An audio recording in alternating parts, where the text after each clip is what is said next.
नमस्कार साथियों, आप सभी का दिव्य विद्या मंदिर चैनल पर हार्दिक स्वागत है। मित्रों, इसके पहले हमने वर्णमाला पे एक श्रृंखलाबद्ध तरीके से 7 खंडों में वीडियो बना करके आप लोगों के सामने प्रस्तुत किया और निश्चित ही वह वीडियो आप लोगों को पसंद आया होगा। हमने बड़े गहराई में, बड़े तार्किक ढंग से हमने समझाने की कोशिश की। आज का जो वीडियो है ये वर्णमाला विविध शीर्षक से हमने बनाया है और इसमें जो है हमने वर्णमाला के कुछ आयोग द्वारा परीक्षा में पूछे गए फुटकल प्रश्नों को यहाँ संग्रह किया है। कुछ चुनिंदा फुटकल प्रश्नों का हमने संग्रह किया है, तो हम आज उसी पर प्रकाश डालेंगे और हमें ये पूरा उम्मीद है कि वर्णमाला पे जो हमारी ये आज वर्णमाला अध्याय समाप्त हो रहा है, ये पूरा वीडियो आप देखेंगे तो आपको काफ़ी कुछ जानकारी इस वीडियो के माध्यम से वर्णमाला के विषय में मिलेगा और निश्चित ही ये आपकी सफलता में मील का पत्थर साबित होगा। ये मेरा पूर्ण विश्वास है। आपको हम बता दें, सफलता का सिर्फ एक मंत्र है और वह है उत्साह। उत्साह ही आपको सफलता के द्वार तक ले जाएगा। तो आइए अब हम प्रकाश डालते हैं। वर्णमाला संबंधी कुछ फुटकल प्रश्न आयोग में जैसे पूछे गए हैं।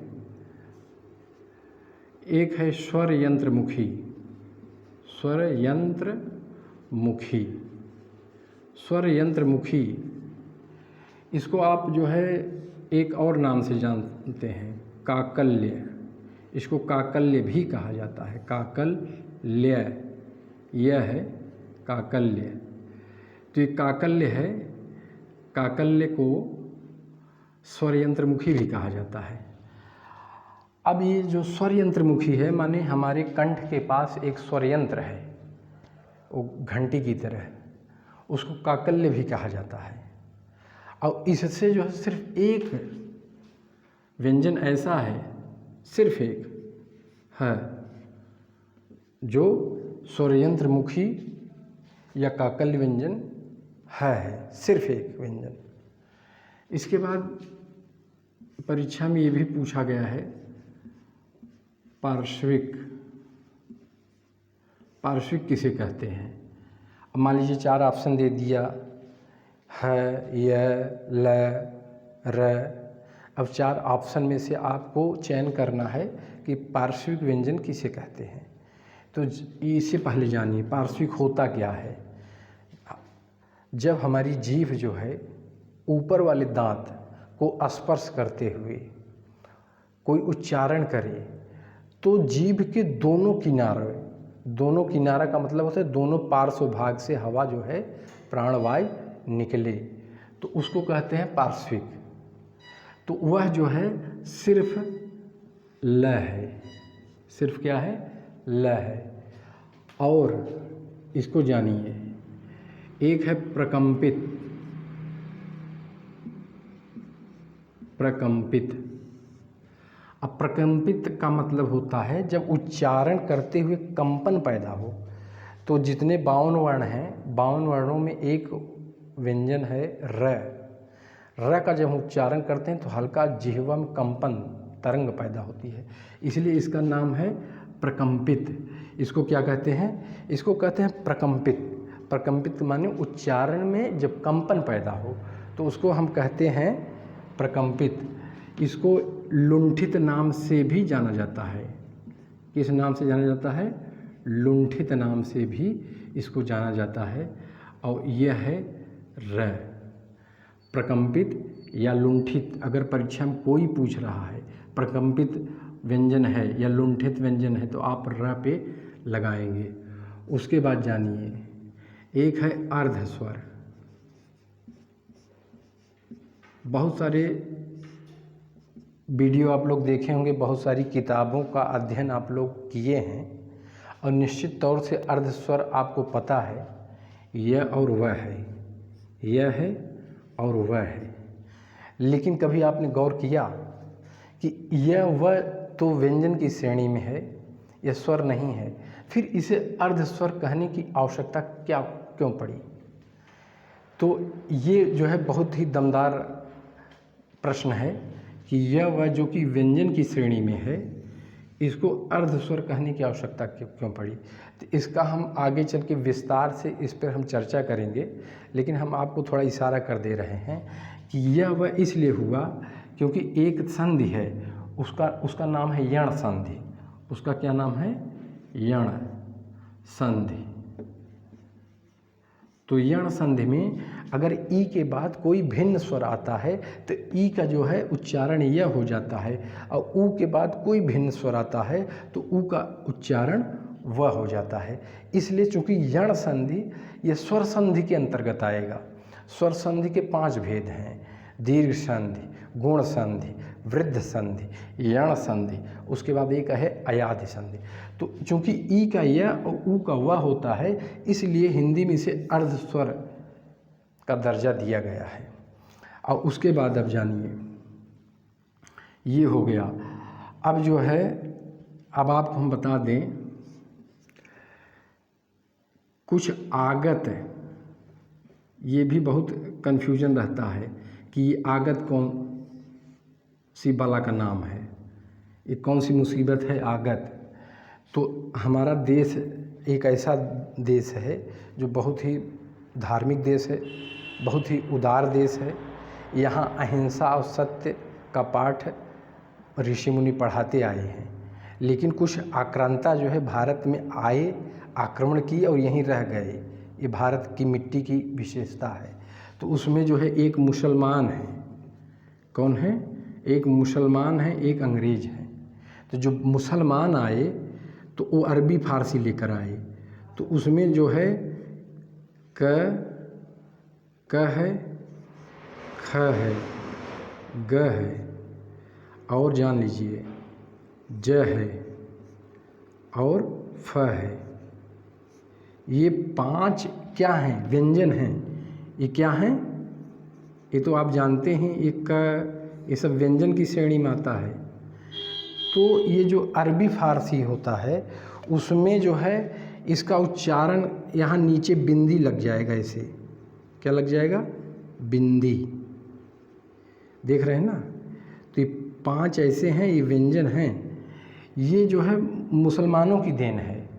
किसकी देन है? चूँकि मुसलमान भी भारत के नागरिक हो गए हैं और रहने लगे, तो वो जो अरबी फारसी और उर्दू का वो है, उसी से जो है हिंदी में आ गया। और हिंदी की सबसे बड़ी विशेषता यही है कि वह सबको अपना लेती है, किसी को जो है बहिष्कार नहीं करती, किसी से घृणा नहीं करती, किसी से द्वेष नहीं रखती, सबको अपनाती है। तो इसलिए इनके व्यंजनों को भी अपनाई। और जब अंग्रेज आए, ये तो मुसलमान आने से ये आया हिंदी में, और जब अंग्रेज आए तो अंग्रेज का एक स्वर है आ। ये हिंदी में आ ऐसे लिखा जाता है, उसी के ऊपर ये जो है ऐसे लगा दिया जाता है। तो देखिए ये अर्धचंद बिंदी नहीं है। अर्धचंद बिंदी में यहाँ जो चंद की तरह बनता है उसके बीच में बिंदी लगता है, लेकिन ये अर्धचंद बिंदु नहीं है। इसको आप गौर करिएगा। इससे जैसे शब्द बनता है, जैसे डॉक्टर, ठीक है, कॉफ़ी, कॉलेज, ये सब अंग्रेजी के शब्द हैं। जानो ये किसके शब्द हैं? अंग्रेजी के, लेकिन हिंदी में आ गए हैं और हिंदी में बोला जाता है। तो ये सब विदेशी शब्द हैं, विदेशी भाषा के शब्द हैं। तो ये क्या है? ये जो है व्यंजन है, तो ये स्वर की श्रेणी में आएगा। ये आ जो है, और जैसे डॉक्टर, कॉफ़ी, कॉलेज, हल्का सा कंपन लेके कहेंगे तो ये जो है स्वर की श्रेणी में आएगा। तो ये देखिए व्यंजन की श्रेणी में ये आएगा। जैसे इससे एक शब्द मान लीजिए हम ले रहे हैं, जैसे गज़ल एक शब्द है, बहुत प्रसिद्ध शब्द है गज़ल। अब ये जो है कहा जाता है गज़ल, न कि कहा जाएगा गज़ल है, गज़ल नहीं है, गज़ल। तो यहाँ जो है बिंदी लगेगा, ठीक है। तो ये इसका शुद्ध रूप है गज़ल, ऐसे लिखा जाएगा। तो ये आगत स्वर के विषय में आप जान गए। आगत स्वर आ है। आगत व्यंजन की संख्या कितनी है? 5। और इसकी संख्या कितनी है, आगत स्वर की संख्या 1। इसका आप लोग जल्दी से स्क्रीनशॉट ले लीजिए।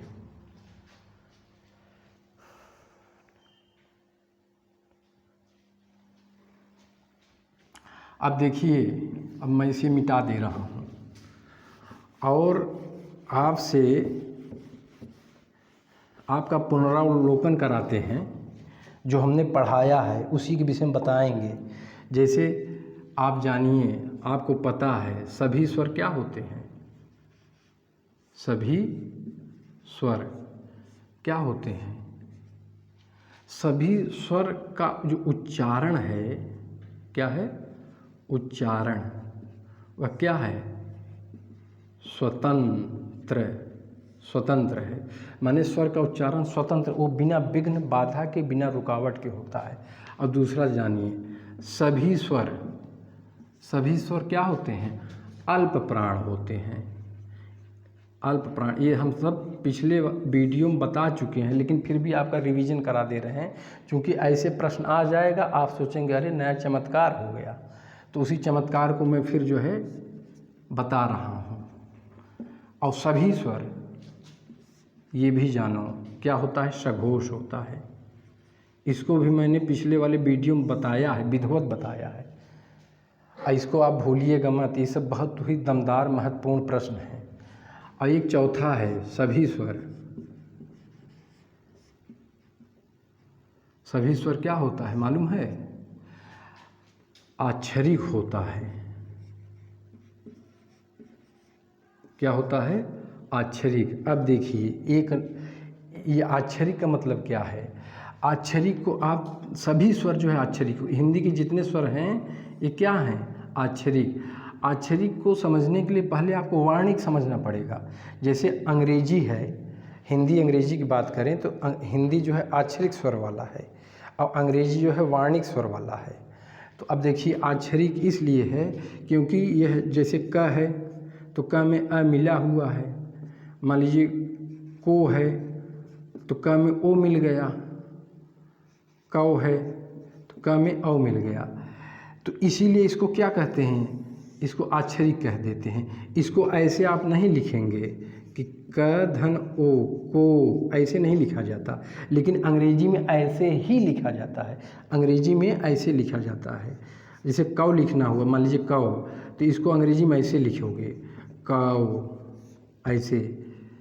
लेकिन हिंदी में ये इसी क में स्वर जो है आके मिल जाता है, समाहित हो जाता है। अच्छा देखिए, का जैसे अंग्रेजी में लिखना हुआ तो के ए लिखा जाता है, को लिखना हुआ तो के ओ लिखा जाएगा, कौ लिखना हुआ तो कौ का क्या होगा, के कौ औ, ए यू होगा क्या। तो देखिए, अब देखिए, हम जो बताना चाहते हैं, हमारा अंग्रेजी बहुत स्ट्रांग नहीं है, कमज़ोर है। तो ये मैं बताना जो चाह रहा हूँ, ये मैं बताना चाह रहा हूँ कि इस व्यंजन में देखो स्वर जो है समाहित हो जा रहा है, लेकिन यहाँ जो है अलग से लिखना पड़ रहा है। ए अलग से लिखना पड़ा, ओ अलग से लिखना पड़ा। जैसे की लिखना हुआ तो के डबल ई होगा, अगर बड़ी ई है तो माने अलग से लिखना पड़ेगा। लेकिन अगर हिंदी में लिखना होगा तो इसी में जो है ऐसे लिख दो, की अलग से नहीं लिखना पड़ेगा, बस वही मात्रा चिन्ह लग जाता है। लेकिन इसमें तो पूरा जो है वर्ण लिखना पड़ता है। इसलिए अंग्रेजी क्या है, ये वार्णिक है, हिंदी क्या है, ये आक्षरिक है। तो सभी स्वर जो है आक्षरिक हैं। हमें लगता है इस भेद को आप समझ लिए होंगे। ये बहुत ही दमदार प्रश्न है। अब आज का मैं प्रश्न पूछूंगा, आपको बताना है आज का प्रश्न।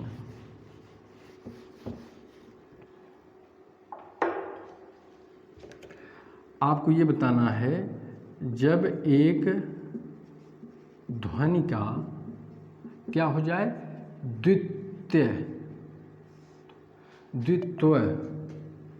द्वित्व हो जाए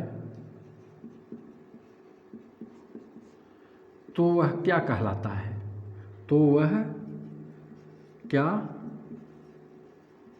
कहलाता है।